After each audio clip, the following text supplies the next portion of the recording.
gente, tudo bem? Vim trazer a live do A Caminho da Luz para vocês, tá? Senhor Jesus, peço que abençoe essa live, abençoe esse momento de estudo que nós vamos ter agora, eu e os meus seguidores.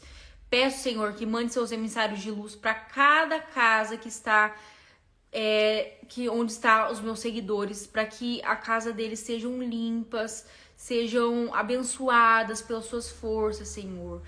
Para que, se alguém tiver água para fluidificar, que fluidifique os amigos de luz também. Senhor, peço que auxilie nas minhas palavras, na minha leitura e na minha interpretação, para eu falar as melhores coisas. Usa as minhas palavras, Senhor, para falar o que cada um tem que ouvir, o que cada um tem que aprender. Muito obrigada por tudo, peço as bênçãos e que assim seja. Que assim seja, assim é, graças a Deus. Sócrates.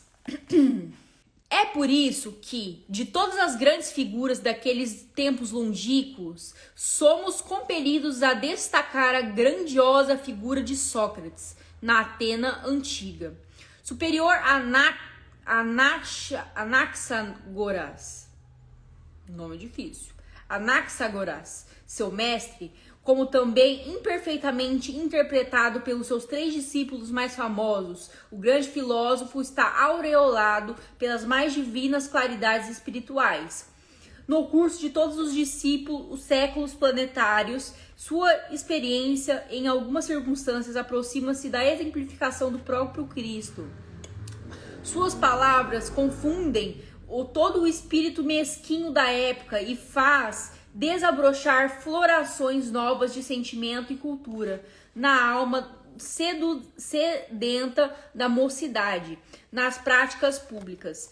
Ensina a infância e a juventude de formoso ideal de fraternidade da prática do bem, lançando as sementes generosas da solidariedade dos prósperos. Mas Atena, como cérebro do mundo de então, apesar do seu vasto progresso, não consegue suportar a lição avançada do grande mensageiro de Jesus. Sócrates é acusado de perverter jovens atenienses, instilando-lhes o veneno da liberdade nos corações. Preso e humilhado de seu espírito generoso, não se acovarda diante das provas rudes que lhes atravessam o cálice das amarguras.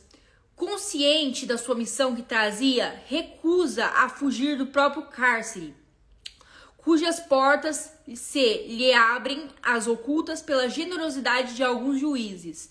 Os enviados do plano invisível cercam-lhe o coração magnânimo e esclarecido nas horas mais ásperas e agudas das provações. E quando a esposa Xantipa assoma a grande prisão para comunicar-lhe nefada condenação à morte pela cicuta, ei-la exclamando no auge da angústia e da desesperação: Sócrates, os juízes te condenam à morte. Que isso? Responde resignadamente o filósofo. Eles também estão condenados pela natureza. Mas essa condenação é injusta, soluça ainda a desolada esposa. E ela esclarece um olhar de paciência carinhoso. E quereis que ela fosse justa? Senhor, do seu valoroso e resignado heroísmo, Sócrates abandona a terra, assando-se de novo aos paramos contentados, onde se aguçava a bênção de Jesus. Gente, que texto lindo! Que texto lindo! Fala um pouco aqui de Sócrates, né? Não posso falar que fala da vida de Sócrates, porque são textos curtos, né? Então resume bastante as coisas que aconteceu na vida das pessoas que se encontram nos textos, né? Ou das situações. E no caso de Sócrates não foi diferente, né?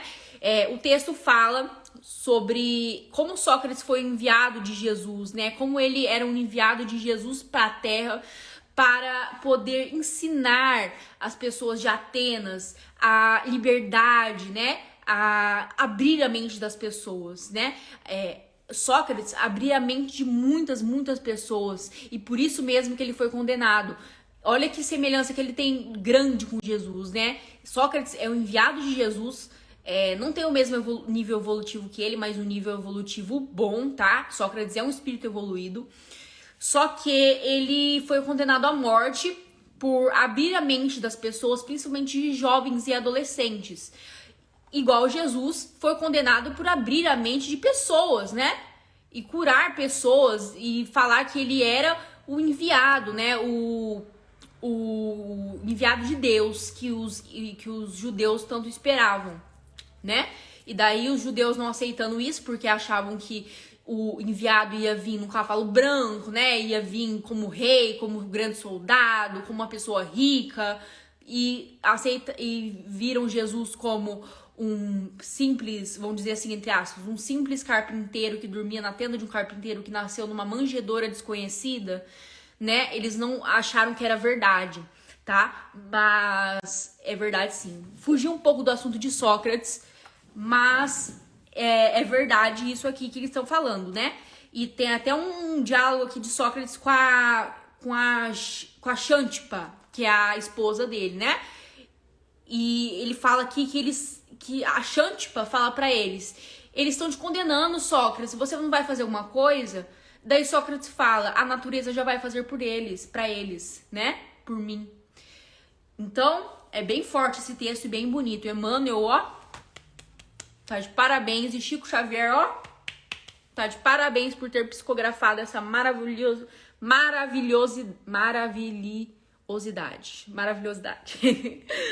Vamos lá pro próximo texto, gente. Falem aí antes o que vocês acharam do texto, se vocês têm alguma coisa a acrescentar pra esse estudo, né? Fala aí pra mim, gente. Quero ver os comentários de vocês, porque aqui vocês sabem, não é somente eu explicando e vocês quietos.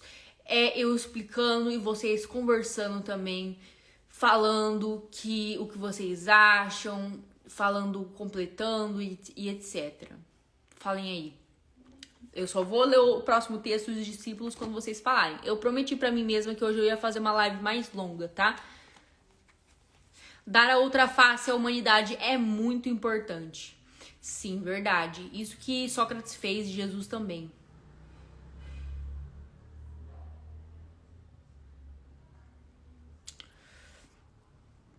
O que mais, gente?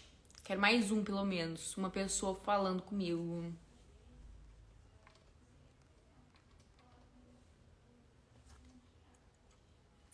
Todos nós podemos ser missionários e ajudar as pessoas, realmente. Todos nós, na verdade, somos emissários, somos enviados de Jesus, porque todos nós foi Jesus que mandou para a Terra. Jesus tem um propósito para cada um de nós, né? Então, a gente tem que fazer as coisas como Jesus imagina que nós fizéssemos, né? Como Jesus espera que nós fizéssemos. Nossa, hoje eu tô ruim. Sócrates nunca deixou nada escrito. Tudo que ele ensinou foi disseminado pelos escritos de Platão. Então, agora a gente vai ler no texto dos discípulos coisas muito interessantes sobre Platão e os outros discípulos de Sócrates. Tá bom? Então, vamos lá. Os discípulos. O grande filósofo que ensinara a Grécia as mais belas virtudes como precursor dos princípios cristãos, deixou vários discípulos, dos quais se destacam Antístenes, Xenofonte e Platão. Falaremos apenas desse último, para esclarecer que nenhum deles soube assimilar perfeitamente a estrutura moral desse mestre inesquecível. A história louva os discursos de Platão, mas nem sempre compreendeu que ele misturou a filosofia pura do mestre com a ganga das paixões terrenas, enveredando algumas vezes por complicados caminhos políticos. Não soube, como também muitos dos seus companheiros, conservar ao nível de alta superioridade espiritual, chegando mesmo a justificar o direito tirânico dos senhores sobre os escravos, sem uma visão ampla da fraternidade humana da família universal. Contudo, não deixou de cultivar alguns princípios cristãos logados pelo grande mentor, antecipando-se ao apostolado do Evangelho. Antes de entregar a sua tarefa doutrinária a Aristóteles, que ia também trabalhar pelo advento do cristianismo. Gente, aqui a gente entende que os discípulos de Sócrates não seguiram o que ele falou, seguiram muito pouco, né? Eles seguiram muito pouco aquilo que Sócrates falou. Eles não disseminaram da forma correta aquilo que Sócrates falou. Eles tinham que ter disseminado melhor para que tivesse sido uma boa, tivesse tido um bom desenvolvimento, né, as ideias dele. As ideias de Sócrates já foram muito bem disseminadas, já preparou bem o cristianismo, mas ia ser melhor se Platão, Xenofonte e a Antístenes, nossa, nome difícil, viu? Tivessem divulgado melhor as ideias puras de Aristóteles. Aristóteles? Não, Sócrates. Nossa, tô me confundindo inteira. De Sócrates, gente. De Sócrates. Entendeu? Então é isso, galera. Mas, e também fala que foi uma preparação pro cristianismo. E também fala aqui, por último, que Platão, ele também foi uma pessoa que ensinou, né? Ele foi aluno, mas também foi professor e deixou um aluno aí que foi Aristóteles. Que no caso aqui não tem um texto de Aristóteles, tá, gente? Gostaria que tivesse. Eu gostaria que tivesse. Eu gostaria de entender mais sobre Aristóteles. Eu aprendi tudo isso que eu falo na escola, mas eu não lembro de nada, porque o sistema de educação é uma porcaria. Isso é verdade. Se vocês concordam comigo, falem aí. Se não concordam também. Porque eu sou a prova viva disso. E várias pessoas também. Que a gente aprende tudo isso que eu tô aprendendo aqui. Parece que é a primeira vez que eu vejo. Sabe? Sobre Platão, sobre Sócrates, Platão, Aristóteles, sobre a ciência, sobre filosofia, sociologia, lá no outro livro, O Consolador. Sabe? O sistema de educação é falho mesmo, hein? Eu não sei se é porque eu era meio chonga ou porque eles falham. É porque eram filósofos independentes. Eles aprendiam, refletiam e pensavam suas próprias ideias. Sim, verdade, mas eu concordo com você, só que concordo que eles deveriam ter seguido o mesmo rumo de Sócrates, pois Emmanuel, que é esse espírito evoluidíssimo que a gente conhece, fala que as ideias corretas, totalmente corretas, eram de Sócrates, mas eles não estão errados totalmente de refletir as próprias ideias. Vamos pro próximo, então. Provação coletiva da Grécia. A condenação de Sócrates foi uma dessas causas transcendentes de dolorosas e amargas provações coletivas para todos os espíritos que participaram dela, na medida justa das responsabilidades pessoais entre si. E é em razão disso que mais tarde vemos o povo nobre e culto de Atenas fornecendo escravos valorosos e sábios aos espíritos agressivos e energéticos de Roma. Eles iam nas galeras suntuosas, humilhados e oprimidos, sem embargo nas suas elevações e noções da vida, do amor e da liberdade e da justiça. É verdade que iam instaurar um novo período de progresso espiritual para as coletividades romanas, como seus luminosos ensinamentos, mas o processo evolutivo poderia ladear outro caminho, longe dos mortícios e da escravidão. Todavia, sobre a fonte de muitos gregos ilustres, pairava o sanguinolento labéu daquela injusta condenação, labéu ignominioso que a Grécia deveria lavar com lágrimas dolorosas da compulsão e do cativeiro. Achei esse texto aqui, Provação Coletiva da Grécia, com palavras especialmente difíceis, viu? O livro inteiro é assim, mas é o nível evolutivo de Emmanuel, né? A gente pode fazer o quê? Não é ele que tem que mudar, é a gente. Esse texto, gente, a aprovação coletiva da Grécia, fala que a condenação de Sócrates serviu de expiação. Foi uma expiação para ele, tá? A morte dele foi uma expiação para ele. E foi uma aprovação coletiva, porque muitos morreram junto com ele. Nas mesmas circunstâncias e etc, né? E muitos reencarnaram novamente. Quer dizer, todos, né? Reencarnaram. E daí, o que acontece? Essa aprovação coletiva, no livro que eu li, Entendendo o Espiritismo, fala muito sobre provações coletivas, gente. Muito, recomendo muito esse livro. E ele é muito bom. Tem essa parte falando de provações coletivas, eu recomendo. Se vocês quiserem que eu faça um vídeo falando sobre provações coletivas, eu faço. Tá bom?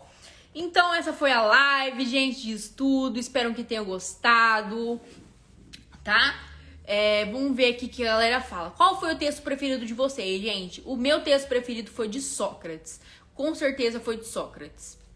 Que explicava, né? Um texto muito bonito. Um texto muito bonito. Fala desde a trajetória dele até o dia da morte. E tudo resumidinho. Qual foi o de vocês, o preferido? Provações coletivas é quando os espíritos da mesma família vivem as mesmas expiações? Pode ser, tá? Ou pode ser até mesmo, por exemplo, um acidente onde muitas pessoas, como o de Capitólio. O de Capitólio, que muitas pessoas que às vezes não se conheciam, famílias que se juntaram, que não se conheciam, se juntaram e morreram todos juntos de uma forma brutal, brutal não, né, trágica, e para passar por essa provação coletiva, né, que todos tinham a mesma expiação e todos tinham que passar pela mesma coisa. Daí Deus junta essas pessoas tudo no mesmo, na mesma circunstância e faz com que elas sofram uma coisa todas juntas. Muito, muito good. Aprendi que existiu pessoas muito mais inteligentes que eu. Olha, eu tô aprendendo isso também, viu, gente? Quando eu iniciei no espiritismo, vou até colocar meu celular pra carregar aqui. Quando eu iniciei no espiritismo, eu achava que eu era a última bolacha do pacote. Eu achava que eu era a inteligente, que eu era a sábia, que eu era a espírita. Eu era a palestrante espírita. Quase um Chico Xavier. Quase um Divaldo Franco. E... Gente, hoje em dia eu olho pra eu mesma do passado e falo assim, coitado, né? Porque a gente tem tanto a aprender, a gente nunca para de aprender. Então é muito, muito aprendizado que a gente tem que todo dia tá aprendendo, né? E atualmente, eu sei muito mais do que eu sabia ontem. Mas amanhã eu vou saber muito mais do que eu sei hoje, sabe? Humildade zero. Eu não tinha humildade nenhuma. Quer dizer, eu tinha humildade, né? Porque eu não saía falando pros outros. Eu ficava só nesse pensamento. O holocausto, a escravidão, essas coisas são provações coletivas? Exatamente, são provações coletivas. Você deu um exemplo ainda melhor que o meu. Eu era muito narcisista. Realmente, a gente tem que evoluir, a gente tem que se sentir mal por isso. A gente tem que ficar feliz, porque hoje em dia a gente não é mais assim. Porque eu tinha esse pensamento que eu sabia de tudo, eu tinha acabado de entrar no espiritismo, né? Eu sabia de tudo, eu era a conhecedora e etc. Cada colônia espiritual tem uma área especializada? Sim, só que cada colônia espiritual tem uma especialização mais, tipo assim, de cada uma, mais particular de cada uma. A colônia das flores, que é a colônia da onde eu moro aqui, acima de São Paulo, também do Paraná e do Rio Grande do Sul, essa colônia das flores, ela é uma colônia que é especializada em pessoas que desencarnaram por câncer. E daí elas tratam as pessoas de câncer, etc. Até não só de São Paulo, Santa Catarina e Paraná, mas até de outros estados e vem pra Colônia das Flores só pra ser tratado. Mais algum comentário, gente, pra eu encerrar a live? Se tiverem, fale agora ou cale-se para sempre. Acho que não, né? Acho que ninguém mais tem. Uma pessoa.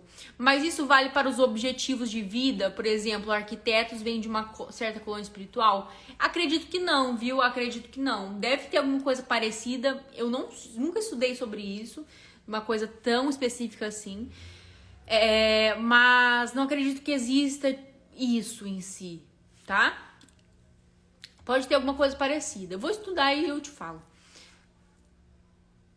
No plano espiritual existem músicos, com certeza. A música lá é muito legal, é muito importante, né? Em planetas, gente, em planetas... Tem muito planeta... No plano espiritual, sim, existe música, mas existem planetas, falando um pouco aqui de vida fora do planeta, né?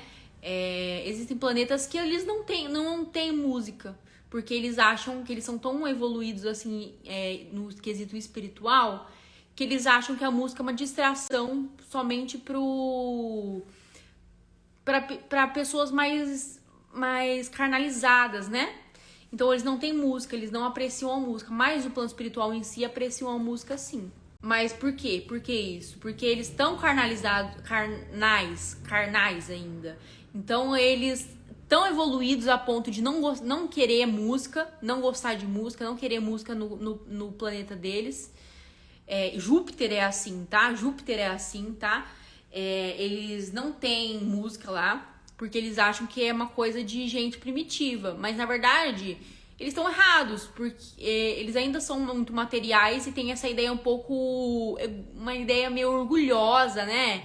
Porque no próprio plano espiritual, que é o mais alto nível que você pode chegar, né? Eles, além do plano material, porque existe o plano material e o plano espiritual, onde existem colônias e etc. Eles têm música. Tem música. Então é isso, gente. Que triste a vida sem música. Tem funk na colônia? Com certeza não. Com certeza não. Gratidão, gente. Gostei muito do estudo, tá? Fiquei muito feliz. Vamos ver se aumentou o tempo da minha live. Quase 30 minutos. Hoje eu fiz uma live um pouquinho mais longa. Obrigada, muito obrigada. Vamos fazer nossa prece de encerramento. Agora, encerramento da pupilona do estudo. Então, vamos lá. Senhor Jesus, muito obrigada, Senhor, pelo estudo de hoje. Obrigada por ter guiado, por ter usado as minhas palavras para poder passar para as pessoas aquilo que elas precisavam ouvir e aquilo que eu também precisava ouvir, porque eu sei que não era eu que estava falando, e sim o Senhor. Senhor, peço que abençoe cada um que está assistindo as lives, cada um que se dedica nos estudos. Obrigada, Espíritos de Luz, por terem fluidificado a água das pessoas, por terem limpado e protegido a casa das pessoas. Peço as bênçãos a Jesus e que assim seja. Que assim seja, assim graças a Deus. Que assim seja, assim graças a Deus. Um beijo, gente. Vão lá na live gravada e comentem muito, tá? Comentem eu estava na live, a live foi legal. Comentem o texto preferido de vocês, para incentivar outras pessoas a verem também a doutrina espírita, né? Esse conteúdo maravilhoso de doutrina espírita. Enfim. Um beijo, até a próxima.